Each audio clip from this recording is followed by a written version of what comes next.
Okay.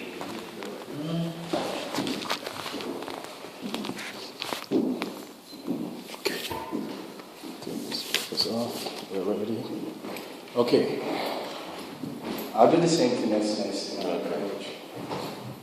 Rotate. Good. Hello and welcome to The Ambassador, the show that takes you around different countries and brings you the diplomatic members of the country representing the government and giving you the facts of what's going on the ground in the nation.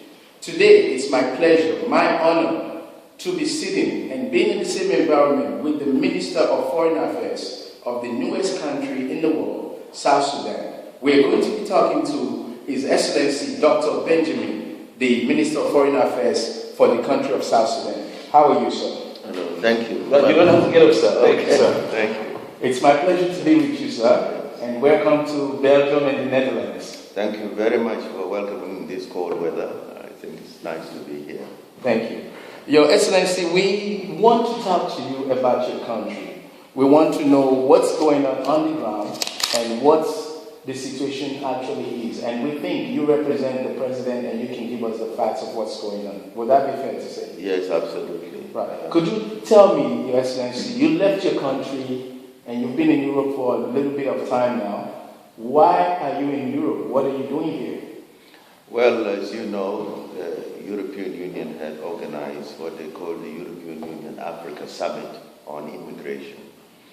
And in this connection between Africa and European Union, they invited a certain number of countries within Africa, about 23 countries, of which South Sudan is one of them. Our president was invited, so I had the privilege from my president that I would attend this summit in order to represent the Republic of South Sudan and to represent him personally. And this is in Valletta, in Malta, and it was a summit well attended. Of course, you know why is South Sudan invited for an immigration summit is simply because South Sudan, not only is it a transit as well as a source, but equally it is a target in terms of a route through which some immigrants from some neighboring countries, we are surrounded about 6 countries that come through, take some time there and can proceed through Sudan and Libya and on to Europe. So we are a part of scenario in how we can assist to end this process of African immigration into the continent of Europe. That's why I was here. I attended that conference, and I think the message of our president that we delivered, a statement on his behalf, was well received in how we look and how to end our young African population immigrating to Europe. And that is the contribution. I've come also here to Brussels as well as to Holland because we have also communities in these countries. First in Holland, we have a huge community that we need to spread the good news of peace that has been signed by our president of the Republic of South Sudan. So they need also to be a part and a contribution that can come from them towards implementing the peace process. Thirdly, I'm here in Brussels. As you know, this is the home of the European Union. And the European Union has been engaged with this young Republic of South Sudan in terms of development, in terms of humanitarian assistance, in terms of capacity building program. So we thought it was important that my government will touch base with the decision makers in Brussels so that this new environment, the peace process being implemented, South Sudan can benefit. And also to seek support for the implementation of the agreement. So it is quite a pretty happy engagement being here. That's why I decided to come, although it is getting into it. Thank you, Excellency. Now, you and Europe, and there is the Americans, there is the Asians, the Chinese. Let's talk about the Europeans in South Sudan. What role are they playing now in your country? What do you think you're benefiting, or what would you like the Europeans to do in your country?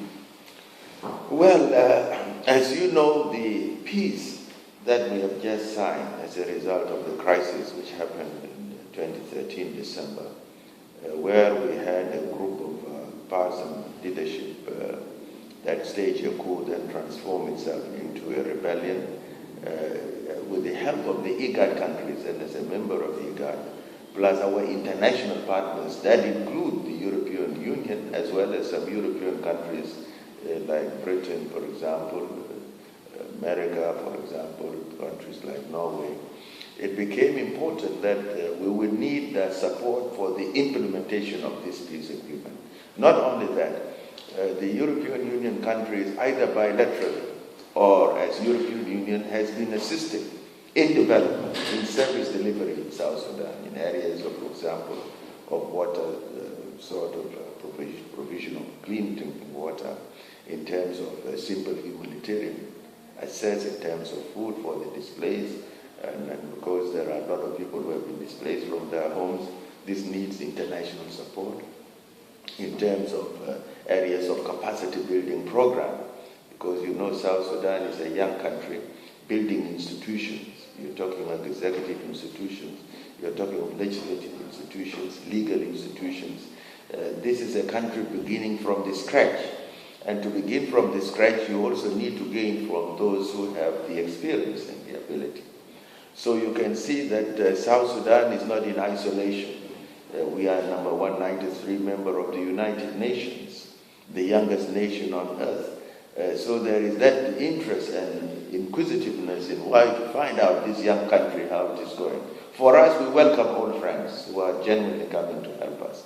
That's why we think that European Union is a citadel of assistance within the context of Africa.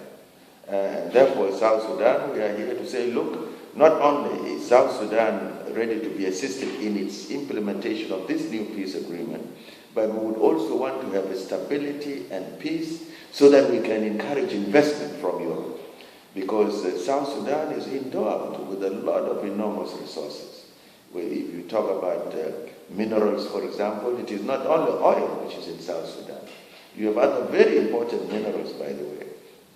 Things like gold, like uranium, like iron, copper, nickel, diamonds, you can go on.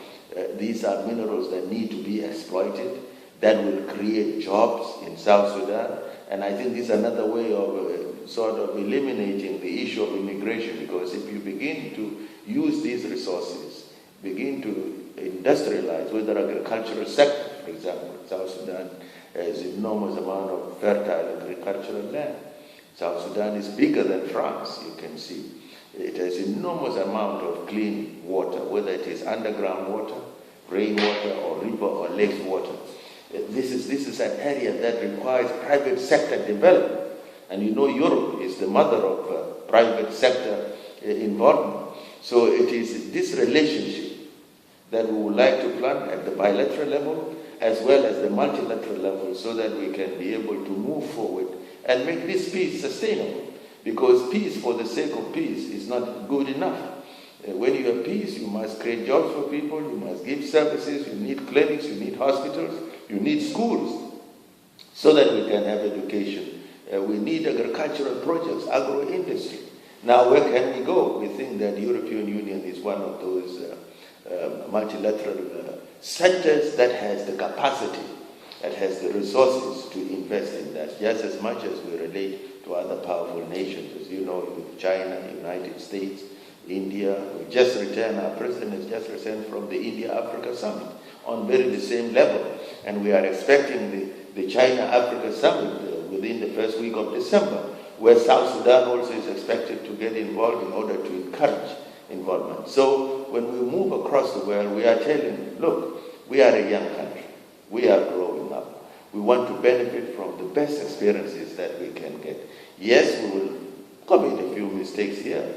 It's like your own son or child or daughter, when it's growing up, you can break a few glasses here and there. But you don't throw your child out, that's breaking up everything. So we believe that we need this patience from the international community. It's to change the narrative, that the narrative we need in South Sudan today is to assist, not to punish this young country. Because there are countries there running around trying to make sanctions on South Sudan. That has no benefit. It does not serve the purpose of which is needed by the people of South Sudan. What we need at the present moment, that the government is saying, is that let us assist this young country so that it will reconcile itself, so that it has peace and stability, so that the enormous resources that are in that country can be a win-win for everybody, including the citizens as well as our partners and international partners. That is the story we are selling. Dr. Benjamin, Your Excellency, I want to bring your attention to the last peace agreement, which was just recently signed. Now, as a Minister of Foreign Affairs, what does this mean to you? What are the implementation challenges, or what have you implemented so far in this peace agreement? Give us an overview of where you are in this peace agreement. As you know, this peace agreement, as you remember, when the President of the United States, His Excellency President Obama, came to East Africa, came to Kenya and went to Ethiopia on the purpose that on the 17th of August that this peace mediated by the IGAD countries and IGAD mediators should be signed on the 17th. Now, our President and the delegation from South Sudan thought that it was not the right time to sign such a peace agreement because we had certain reservations, certain areas which had not been adequately discussed by the two parties, and that these needed to be discussed between the government and the SPLMIO opposition, so that when we begin to implement it, we should not be getting any difficulties. But of course, the IGAD countries insisted. That's why our president said, fine, if you want us to sign this agreement, give us 2 weeks, so that we can actually consult our constituency to say, look, this is the peace process being offered to us piecemeal. There's no more discussion on it. There are many areas in which we have reservations. We need what do you think we should do? And that's exactly what our president did. He came back home from Addis Ababa. He consulted the army. He consulted the parliament. Consulted civil society organization. Consulted, of course, the churches. Consulted the ordinary people, the chiefs and everybody, and the ruling political parties, including other political parties, and agreed, fine, if that's what will bring peace to our people, the president should sign. And we signed on the 26th of August that peace agreement. As soon as our president signed it, the first thing he did within 72 hours was to implement, make a declaration of a permanent ceasefire, that an ordered all the South Sudan armed forces to remain where they are, except to react in self-defense. Secondly, he asked the army to begin preparations in moving out 25 kilometers out of Juba, around Juba, a requirement within the agreement. This was to send a positive message to the rebels that there will be no harm coming to you. Secondly, even the presidential guards, which are not a part of the agreement, President decided to reduce their numbers within the city from 17,000 to only about 5,000 troops. And that is not even a part of the agreement. The President also gave assurance to former detainees that they would actually be welcomed. They were put back in their places before the crisis happened. Now, all these indications show that the commitment of the government, despite our reservations are not intended to frustrate the peace agreement. No, they are intended to raise our consciousness when we are discussing implementing that peace process. We should be aware these were some of the areas we had not adequately discussed and agreed upon. So that's why we say we need the help, international contribution. Already the chairperson of the Joint Monitoring and Evaluation Commission, the former president of Botswana, His Excellency Festus Mohai, has already come to Juba. He's in charge with monitoring the implementation of the peace process. We are expecting next Monday that the IGAD presidents and leadership as a whole will be coming to Juba, the president of Kenya, of Uganda, the prime minister of Ethiopia, president of Somalia, president of Djibouti, president of the Sudan. They will all be coming to Juba, including the rebel leadership. Dr. Riek himself is expected to come, so that in order to kick off the implementation of the peace agreement as a signal that all of us are agreed. So what we need, and this is one of the things I'm also here in Europe, is to seek support for that implementation of the peace agreement. Because you can see, if you are going to relocate an army, and South Sudan is a huge army, 25 kilometers outside Juba, that's a forest you are taking them.